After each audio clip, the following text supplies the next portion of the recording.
saya ingin berbagi visi, berbagi mimpi besar, berbagi cita-cita besar bangsa ini.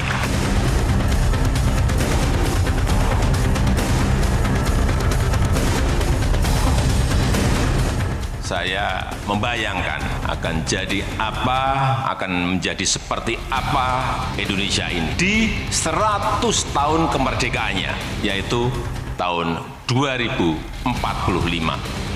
Untuk membawa kapal besar Indonesia menggapai cita-cita Indonesia Emas 2045.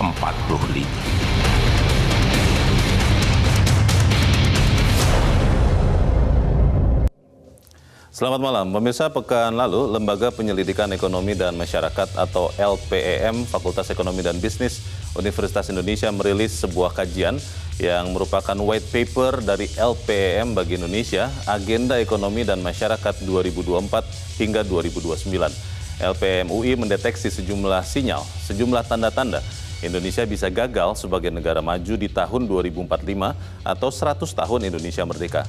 White paper LPEM UI ini membandingkan proses negara berkembang menjadi negara maju, yaitu Jepang dan Korea Selatan, dengan proses yang saat ini sedang terjadi di Indonesia. Terjadi kesenjangan proses yang sangat lebar. Prediksi kurang menyenangkan ini menjadi alarm pengingat bagi Indonesia yang saat ini percaya diri bahwa 20 tahun lagi akan menjadi negara maju dengan Gross Domestic Product atau GDP berdasarkan paritas daya beli atau Purchasing Power Parity ranking 4 dunia di tahun 2045. Dan pemirsa, mari kita cek lebih dulu seperti apa white paper LPEM UI yang dirilis pekan lalu. Kita melihat bahwa LPEM UI mengeluarkan white paper, dan dari white paper LPEM bagi Indonesia, Agenda Ekonomi dan Masyarakat ini ada beberapa indikator yang membuat Indonesia mungkin tidak akan menjadi Indonesia emas di 2045. Yang pertama, pertumbuhan ekonomi tidak pernah jauh dari 5%. Ini kita ingat bahwa dari periode pertama pemerintahan Jokowi JK, lalu periode kedua pemerintahan Jokowi Maruf Amin, yang memang tertekan karena COVID beberapa tahun, pertumbuhan ekonomi tidak pernah mencapai 7%. Yang kedua, ada rasio pajak terhadap PDB yang hanya 9,9%. Lalu ini yang paling penting juga, kontribusi industri yang terus turun. Terakhir hanya sekitar 18% terhadap PDB Indonesia. Yang keempat, kemiskinan ekstrim ada di 1,7%, susah sekali untuk diturunkan. Lalu yang kelima adalah pertumbuhan kredit per tahun yang tidak pernah lebih dari 15%. Kita lihat apakah negara-negara lain yang menjadi contoh itu berproses menjadi maju. Kita melihat bahwa pertumbuhan ekonomi Tiongkok dalam kurun waktu 1990 hingga 2010 itu 20 tahun itu tumbuh 10%. Kemudian Korea Selatan pertumbuhan ekonominya selama 10 tahun dari 1980 sampai 1990 itu tumbuh 12%. Dan dua negara ini berhasil keluar dari jebakan pendapatan menengah atau sering disebut middle income trap. Lalu kita lihat kontribusi industri di Korea Selatan di tahun 88 itu kontribusinya 28%, sementara Tiongkok di tahun 2010 kontribusinya adalah 31%. Kita lihat data berikut. Kita melihat bahwa gagal menjadi negara maju kalau pendapatan nasional atau gross national income itu hanya tumbuh 5%. Gross national income adalah pendapatan seluruh warga negara Indonesia, baik individu maupun perusahaan yang ada di Indonesia dan juga ada di luar Indonesia, tapi tidak menghitung pendapatan dari warga negara asing. Kita melihat bahwa batas negara berpendapatan tinggi ditetapkan $13.846 dan Indonesia masih jauh dari situ. Ini adalah sumber LPEM FEBUI. Kita lihat data berikut bahwa yang menarik dari white paper ini juga menyatakan bahwa pembangunan ekonomi kita, Indonesia maksudnya, seperti membentur atap kaca. It seems that we hit a glass ceiling everywhere. Ini pertanyaan yang sangat besar. Apakah memang kemudian Indonesia akan menjadi gagal, menjadi negara maju? Apakah kita akan melihat Indonesia tidak bisa menembus jebakan negara berpendapatan menengah? Dan pemirsa, inilah Economic Challenges malam ini bersama saya Leonard Samosir. Apakah kita akan lolos dari jebakan negara maju?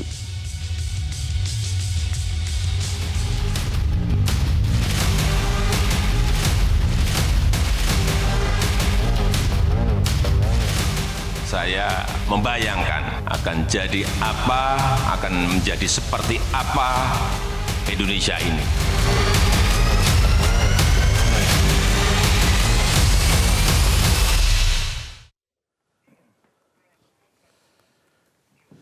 Dan pemirsa, malam ini telah hadir bersama kita 4 orang narasumber yang langsung hadir in person di studio Metro TV. Yang pertama adalah ekonom Fakultas Ekonomi dan Bisnis Universitas Indonesia, Nina Sapti Triaswati. Bu Nina, selamat malam. Selamat malam.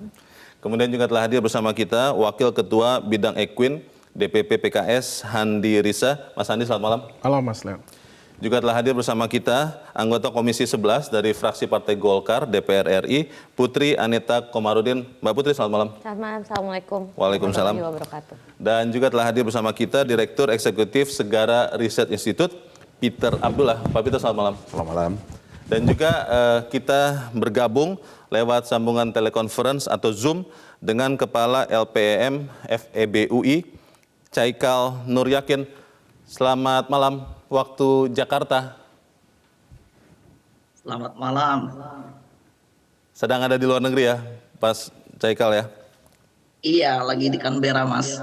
Sedang di Canberra. Baik, ini saya langsung mau bertanya ke Bapak, karena memang white paper ini kelihatannya memberikan warna yang berbeda begitu ya, dengan optimisme banyak orang bahwa Indonesia bisa menjadi Indonesia Emas 2045.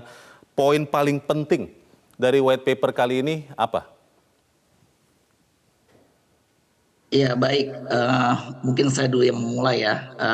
Kita tahu bahwa selalu ada prediksi, ya, dua prediksi yang kontradiktif gitu ya, yang berseberangan gitu ya. Bahwa satunya adalah prediksi yang sangat-sangat optimis. Kemudian kita juga punya prediksi yang sangat-sangat pesimis terhadap Indonesia ke depan gitu ya. Kita tahu bahwa sejak even 20 tahun lalu kita pernah mendengar gitu ya, prediksi bahwa Indonesia akan menjadi negara gagal gitu. Namun Indonesia selalu berhasil ya keluar dari katastrofi ekonomi dan juga turbulensi sosial politik, dan kemudian menjadi negara demokratis yang lebih baik dari krisis ke krisis gitu ya. Tapi di sisi lain juga ada prediksi yang sangat optimis bahkan sejak 1990-an gitu ya, bahwa Indonesia akan menjadi negara maju, negara berpenghasilan tinggi bahkan di tahun 2030 dengan income per kapita sekitar 18.000. Baik. Nah ini kan ya 2030 6 tahun lagi, dan kita kita pastikan bahwa ini mungkin tidak akan berhasil gitu, prediksi yang sangat optimis ini, dan bahkan juga tidak sangat even mendekat juga tidak gitu ya. Kita masih sekitar tidak berhasil untuk menjadi negara maju tahun 2045, itu maksud Anda? Bukan, itu prediksi, kita punya prediksi analis 20 tahun lalu mengenai bahwa Indonesia akan negara maju di 2030. Dan itu kemungkinan juga tidak akan terjadi, bahkan tidak even close aja, enggak mendekat ke 18.000. Mengapa kami menyajikan ini? Karena memang sangat menarik ya untuk memiliki visi ketika Indonesia memiliki usia di 100 tahun gitu ya. Nah, inilah yang menarik buat publik gitu ya. 100 tahun kita akan memiliki visi atau mimpi ke depan untuk menjadi negara maju. Namun memang yang missing selama ini, yang hilang dari publik selama ini adalah pandangan-pandangan yang realistis dan objektif. Pak Caikal, ini yang paling tidak realistis. Ini saya meminjam kata-kata Anda supaya harus realistis. Yang paling tidak realistis dari kenyataan sekarang yang berusaha dibuka menggunakan white paper dengan kajian akademis, itu yang mana? Kita tahu ya bahwa 2045 adalah 20 tahun ke depan ya. Kita potong aja kuenya 20 tahun ke depan dan kita lihat 20 tahun ke belakang. Dan tadi sudah ditampilkan bahwa apa yang terjadi di 20 tahun ke belakang adalah bahwa kita, pertumbuhan ekonomi kita tidak pernah jauh dari 5%. Kemudian kita bisa disebut mengalami premature deindustrialisasi, di mana kontribusi industri yang menurun ya, bahkan mencapai sekarang sekitar 18%. Pertumbuhan kredit juga tidak pernah lebih dari 15%, bahkan hanya sekitar 11-12%. Ini kan path atau conjecture yang harus dirubah gitu ya, dirubah untuk mencapai Indonesia Emas 2045. Tapi Baik. apakah ini akan bisa, pola ini kemudian akan bisa berbalik dengan segera gitu? Ya, Pak Kaikal, ini Demikian sehingga kita, kritik yang sangat tajam lewat white paper dari LPM UI ini sebetulnya tujuannya apa? Apakah memang untuk mengingatkan pemerintahan sekarang atau untuk membantu rakyat memilih pemerintahan berikut atau apa tujuannya? jadi white paper ini memang kami buat untuk memberi masukan kepada pemerintahan ke depan. Oh, Ya, pemerintahan ke depan. Jadi pemerintahan sekarang ya. tidak perlu melihat lagi karena mungkin waktunya tidak banyak begitu. Iya, tetapi kan pemerintah sekarang juga kalau dilihat adalah bagian dari pemerintah yang lalu juga gitu ya. Tidak benar-benar baru pemerintah yang kemudian kemungkinan pemerintah yang ke depan ini gitu. White paper ini akan diserahkan ke DPR tidak Pak Kaikal? Karena kan logika berpikirnya yang mengawasi eksekutif adalah legislatif. Itu akan diserahkan atau bagaimana?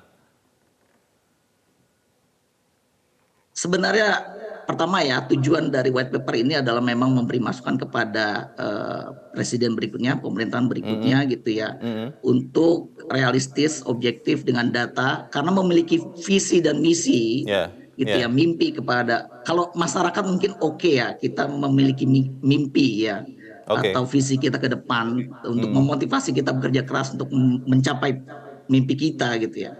Tetapi kalau pemerintah adalah pengambil kebijakan, pengambil keputusan sedemikian sehingga prediksi pemerintah yang mungkin terlalu ambisius itu akan cukup berbahaya bagi agenda pembangunan gitu. Oke, Mbak Putri, ini kan white paper yang kelihatannya mengejutkan juga karena banyak sekali semua orang optimis bahwa 100 tahun, 1 abad Indonesia merdeka, kita masuk ke negara maju. Tadi ada kutipan dari Presiden Joko Widodo. Selama ini DPR melihat tanda-tanda bahaya seperti yang diingatkan teman-teman UI atau tidak? Ya. Sebenarnya justru kita sangat optimis ya, apalagi melihat performa pemerintah selama menghadapi pandemi COVID-19 kemarin dan untuk mendorong percepatan pemulihan ekonomi nasional sejak pandemi. Dan bisa kita lihat sejak kita kontraksi sampai dengan minus 2% ketika pandemi, sekarang kita sudah 5,17 untuk triwulan 2 2023 ini. Apalagi di tahun lalu kita juga berhasil mencapai target yang melebihi target yang sudah ditetapkan pemerintah, 5,3% pertumbuhan ekonomi kita. Jadi kita justru berharap hal-hal yang telah distabilkan oleh pemerintah semenjak pandemi ini bisa kita terus dorong secara konsisten dan sehingga bisa mencapai target pemerintah untuk menjadi negara maju di tahun 2045. Jadi saya justru makasih sama LPM UI, kita juga udah baca white papernya dan kita diberi warning, dan menurut saya dengan judul yang dari LPM UI untuk Indonesia ini menunjukkan betapa sayangnya LPM UI dengan pemerintah Indonesia, dan ingin pemerintah yang akan datang juga mengantisipasi segala jenis warning ini supaya RPJP yang nanti akan ditetapkan 2024 sampai 2045 ini nanti bisa sesuai gitu dengan kebutuhan yang akan datang. Mbak Putri sudah baca tentunya white paper ini, berarti Anda setuju dengan yang dikaji secara ilmiah oleh Pak Kaikal dan kawan-kawan di LPM FEB UI? Atau ada hal-hal yang salah ini kelihatannya, bagaimana? Kalau data tentu ya secara ekonomi kita juga melihat ini juga diambilnya dari perspektif ekonomi yang memang rasional gitu. Ada data-data dan fakta yang mendukung. Tapi kalau misalnya kita tarik gitu terkait dengan tadi kontribusi dari sektor industri sendiri misalnya terhadap produk domestik bruto kita yang memang menurun dari 19% ke 18% gitu sekarang. Tapi kan itu juga kita lihat karena kondisi pandemi yang memberikan dampak sangat luar biasa. Dan kalau kita lihat negara tetangga di ASEAN misalnya, Filipina dan juga Kamboja itu sekarang masih di level 17%. Jadi kalau sektor industri kita bisa industri terus kepada PDB mereka bisa terus kita dorong hilirisasi yang selalu digaung-gaungkan oleh Pak Jokowi sekarang.